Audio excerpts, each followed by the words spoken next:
Udu had returned to bachelorhood, determined to be more cautious in his next relationship. Several months had passed since his divorce from Amina. He had started admiring Onyinye, a trader from whom he bought foodstuff. She was neat, articulate, and generous to her customers. Udu had a pleasant experience with her and asked her out. They began dating, and he carefully evaluated her against the weaknesses of his ex-wives. Onyinye passed with flying colours, and Udu was overjoyed, believing he had finally found a woman with the good traits of Ayomide and Amina. Their relationship progressed rapidly, and they got married. Their union was a happy one, filled with love and affection. During the next festive season, Udu's siblings visited and were impressed with Onyinye's good traits. She became great friends with the twins, who showered her with gifts during her baby shower. After the holiday, Onyinye gave birth to a baby girl. Udu was overjoyed, feeling fulfilled. However, their happiness was short-lived. Onyinye's baby was born via cesarean section, and she had to stay home for 6 months before returning to her business. Udu resigned from his teaching job to manage Onyinye's shop as he earned less. While working at the shop, Udu overheard gossip about his wife. He dismissed it as jealousy, believing Onyinye was perfect. 4 months after Onyinye gave birth, their baby fell ill and was hospitalized.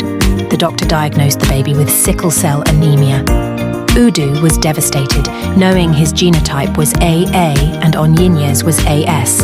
He wondered how their child could have the disease.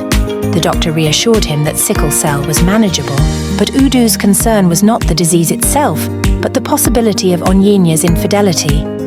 Udu begged the doctor to keep the news from Onyinye and decided to conduct his own investigation. He rechecked his genotype, which remained AA, and secretly ran a DNA test on their daughter. The results showed he was not the father. Udu repeated the test at different labs, but the results remained the same. He then ran a DNA test on Onyinye, which showed a 99.9% match with their daughter. Udu was torn apart by the discovery.